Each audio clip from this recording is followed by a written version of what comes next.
Israel, Hamas और Hezbollah के बीच middle east में जो वार हो रही है उसका स्वरूप दिन प्रतिदिन बढ़ता जा रहा है और कोई नहीं बता सकता है कि ये वार कब रुकने वाली है, एक्सपेक्ट एक कुशल ज्योतिषी के, एक अनुभवी ज्योतिषी के। तो आज पंडित आशीष वत्स जी से हम जानने समझने का प्रयास करेंगे कि इजराइल, लेबनान और हमास के बीच में और साथ में यमन, इनके बीच में जो वॉर चल रही है इसका भविष्य क्या होने वाला है और भारत पर इसका क्या प्रभाव पड़ेगा। क्योंकि अगर आप सही से देखें तो तेल के लिए, रेमिटेंस के लिए और कहीं ना कहीं इन्वेस्टमेंट के लिए और डिप्लोमेसी, इन चार चीज़ों के लिए भारत के संदर्भ में ये वॉर अपने आप में बहुत आवश्यक हो जाती है। तो आज पंडित आशीष वत्स जी से जानने समझने का प्रयास करेंगे कि आने वाले समय में इस युद्ध का क्या स्वरूप रहने वाला है और भारत के ऊपर क्या प्रभाव पड़ेगा और भारत उससे कैसे निपटेगा। तो पंडित जी, सुन ही रहे हैं, समाचार आ ही रहा है कि लेबनान में अब इजराइल ज़मीन पे भी उसने अपने टैंक उतार दिए हैं। तो आगे क्या कुछ होने वाला है और किन ग्रहों के कारण पूरी दुनिया में इतना हंगामा बरपा है? आगे बढ़ने से पहले विश्व और राष्ट्र के लिए भगवान विष्णु से प्रार्थना कर लेते हैं, मंगल की कामना करते हैं। संपूजिका नाम, परिपालिका नाम, यतेन्द्रियाणाम च तपोधना नाम, विश्वस्य राष्ट्रस्य कुलस्य राज्ञाम करोति मंगलम भगवान विष्णु। नमस्कार, हर हर महादेव साथियों। मैं पंडित आशीष वत्स लखनऊ से आप सभी दर्शकों के समक्ष उपस्थित हूं और जो कि शिवम जी ने आज सवाल जो है ये पूछ रहे हैं, इनकी जो क्यूरियोसिटी है, क्योंकि कारण क्या है कि तमाम ईमेल्स, तमाम व्हाट्सएप के मैसेजेस हमारे पास आए हैं कि पंडित जी इस पर एक वीडियो बनाइए, क्योंकि आपने इस चीज़ की प्रिडिक्शंस 2 साल पहले आपने बताया था कि 2024 एंड में इन तरीकों की चीज़ें घटित होंगी। और अभी रिसेंट में जो है बांग्लादेश का क्राइसिस हुआ था, उसमें हमने साफ साफ प्रिडिक्शन भी की थी, बताया भी था कि ये क्राइसिस सिर्फ और सिर्फ अमेरिका की वजह से हुआ है। और लास्ट में देखिए रिपोर्ट क्या आती है कि अमेरिका के कारण ही वहाँ पर तख्ता पलट की स्थिति उत्पन्न हुई। अच्छा है क्या, तमाम हमारे जो है मतलब फेसबुक पेज पर और इसके अलावा जो है ट्विटर पर तमाम ब्यूरोक्रेट्स वगैरह भी जुड़े हुए हैं, उनको हम ये सब बताते रहते हैं तख्ता पलट वाली। तो वो भी बड़े हतप्रभ थे कि पंडित जी ऐसा आपने हमको मतलब पहले ही कहा था कि भारत के सारे पड़ोसी देशों में तख्ता पलट की स्थिति होगी। और कई फ़ोन कॉल्स भी आए थे, उन्होंने कहा था एक वीडियो बनाइए। तो देखिए, किसी भी ज्योतिषीय आकलन के लिए जन्म कुंडली का होना बहुत आवश्यक है, लेकिन अगर हमारे पास उस देश की जन्म कुंडली नहीं है, वहाँ के राष्ट्राध्यक्ष की कुंडली नहीं है, और फिर भी हमको कुछ अनुमान लगाना है ज्योतिषीय आकलन के अनुसार, तो हम लोग प्रश्न कुंडली बनाते हैं। अब जब अभी हम ये रिकॉर्डिंग करने बैठे हुए हैं तो प्रश्न कुंडली के आधार पर हमने एक मतलब जो है समय के आधार पर प्रश्न कुंडली का निर्माण किया हुआ है। बेसिकली आपका जो प्रश्न है, देखिए अभी जो कुंडली बन रही है वृषभ लग्न और कन्या राशि की कुंडली बन रही है। और वृषभ लग्न आपको पता होगा पृथ्वी तत्व का लग्न है, कन्या राशि पृथ्वी तत्व की ही राशि है, स्थिर लग्न है, लेकिन राशि जो है ये द्विस्वभाव राशि है। आपका जो प्रश्न था कि इजराइल से संबंधित कि ये युद्ध का अभी क्या मतलब जो है भूमिका रहेगी, तो ये युद्ध अभी लंबा चलेगा, पहली चीज। दूसरी चीज, इसमें बहुत ज़्यादा जो है जान माल की क्षति हो रही है, इसमें कोई मतलब एस्ट्रोलॉजिकल कैलकुलेशन नहीं है, लेकिन इन फ्यूचर आप देखेंगे और भी कंट्री के जो लोग हैं वो इजराइल के अगेंस्ट में आएंगे और इजराइल के ऊपर जो है अटैक करेंगे। अब आपका प्रश्न ये होगा कि क्या इजराइल सेफ रहेगा, कि क्या मतलब जो है इजराइल के लोग सेफ रहेंगे? तो देखिए, जब भी युद्ध होता है तो क्षति तो दोनों तरफ होती है। तो चूंकि देखिए है क्या, लग्न लॉर्ड अपने से छठे चले गए, वीनस जो है छठे चले गए। छठा घर जो होता है ये शत्रुओं का होता है, शत्रुओं का आप कैसे दमन करेंगे इसका होता है। लेकिन लग्नेश का 6, 8, 12 में जाना ही संघर्ष दिखाता है। इजराइल इन लोगों से हर मोर्चों पर लोहा लेगा, लेकिन क्षति इनकी भी होगी, इनके नागरिकों की भी क्षति होगी, ये तो बिल्कुल तय है। दूसरा एक चीज़ हम बताना चाहेंगे, देखिए सर्वपित्र अमावस्या है 2 तारीख को, और अभी देखेंगे तो चंद्रमा जो है लगभग 5 से 6 डिग्री के 5, 5.5 डिग्री के करीब के हैं।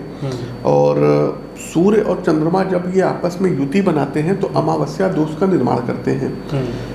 सूर्य पर, चंद्रमा पर राहु की 7वीं दृष्टि पड़ रही है, जब राहु की सप्तम दृष्टि पड़ेगी तो मतलब इट मीन्स कि केतु वहीं पर मौजूद होगा, क्योंकि एक दूसरे से समसप्तक होते हैं, 180 डिग्री से एक दूसरे को हिट करते हैं। तो चंद्रमा केतु का ग्रहण दोष, सूर्य केतु का ग्रहण दोष, चंद्रमा बुध का जड़ दोष कन्या राशि में बना है। एक बड़ी बात और आपको बताने जा रहे हैं, 2 अक्टूबर को वलयाकार सूर्य ग्रहण लगने जा रहा है। बड़ी बात है, आप लोग नोट करिएगा। ये ग्रह भारत में दिखाई नहीं देगा, पहली बात। लेकिन इस ग्रहण का जो प्रभाव रहेगा, चूंकि ये भूमध्य रेखा के दक्षिण भाग में लगेगा, तो जो साउथ अमेरिका है, अफ्रीकन कंट्री है, ऑस्ट्रेलिया हुआ, प्रशांत महासागर और वहाँ के कुछ द्वीप हुए, हिंद महासागर और वहाँ के कुछ द्वीप हुए, वहाँ पर इसका प्रभाव सर्वाधिक दिखेगा इस ग्रहण का। और आप देखेंगे कि 2 अक्टूबर से लेकर के कोई भी जब ग्रहण लगता है, तो चूंकि इस ग्रहण का जो समय रहेगा, ये रात को 9:30 से 3 सुबह 17 तक लगेगा। वलयाकार सूर्य ग्रहण रहेगा। तो 9:30 बजे से लेकर के मोटा मोटा 3:15 साढ़े 3 तक का ग्रहण रहेगा। आप ये मान के चलिए कि आने वाला जो 5 से 6 महीना है, ये विश्व के लिए किसी भी प्रकार से अच्छा नहीं है। कई ऐसी कंट्री हैं जहाँ की इकोनॉमी क्रैश होगी। अच्छा, पहली चीज। दूसरी चीज, आप सबसे बड़ी चीज ये देखेंगे, अमेरिका में चुनाव होने जा रहे हैं, इलेक्शंस चल रहे हैं, वहाँ पर भी बहुत ज़्यादा कुछ जो है अप्स डाउन्स होते हुए दिखेंगे, और वहाँ पर भी कोई ना कोई किसी ना किसी संगठन के द्वारा कुछ नुकसान वहाँ के लोगों को पहुँचाया जा सकता है। तो अमेरिका वालों को भी बड़ा अलर्ट रहने की ज़रूरत है। ये तो एक बात हो गई। अब मैं भारत के संदर्भ में थोड़ा इस वॉर को समझना चाहता हूँ, क्योंकि मिडिल ईस्ट से भारत तेल भी मंगाता है, भारत के बहुत से लोग वहाँ रहते हैं, अपना रोजगार करते हैं, रेमिटेंस से पैसा भी भेजते हैं, तो एक बड़ा जो विदेशी मुद्रा है वो वहाँ से आ रही है। तीसरा कि बहुत से अरब देश भारत में निवेश भी करना चाहते हैं। तो इन 3 संदर्भ में आप हमें अगर ब्रीफली बता सकें कि भारत पर इस वॉर का क्या प्रभाव पड़ेगा। सबसे पहली बात तो जो गल्फ कंट्री में भारतीय लोग हैं जी, तो इन लोगों के फाइनेंशियल चीज़ों पर ज़्यादा प्रभाव पड़ेगा। अच्छा, रीज़न हम आपको बता देते हैं, क्योंकि अभी गोचर आप देखेंगे तो मंगल 20 अक्टूबर को कर्क राशि में गोचर करेंगे जी। पहली चीज, भारत की वृषभ लग्न की कुंडली है, 12th हाउस के लॉर्ड कौन बनते हैं? मंगल बनते हैं। मंगल नीच के होंगे पुनर्वसु नक्षत्र पे जी। और मंगल की 4थी दृष्टि 6ठे भाव पर, 7वीं दृष्टि जो है 9वें भाव पर, और 8वीं दृष्टि शनि पर पड़ेगी। ये पीरियड जो रहेगा आप देखेंगे, क्योंकि 10वां भाव रोजगार का भी होता है, तो रोजगार पर असर ज्यादा पड़ेगा।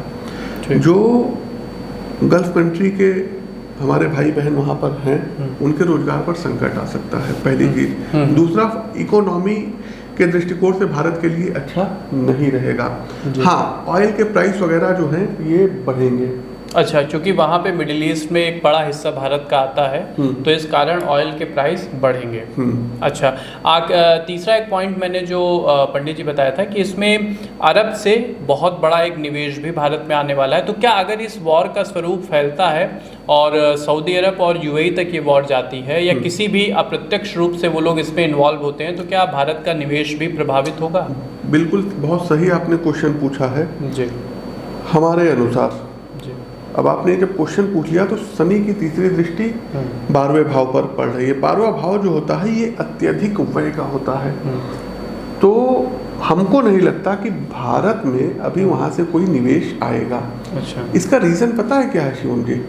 रीजन इज द, मतलब आपको हम बता दें कि अभी अरब के जो लोग हैं, और खास करके जो मुस्लिम लोग हैं, ये अपने निवेश को अभी रोकेंगे, क्योंकि ये हेल्प किसकी करेंगे?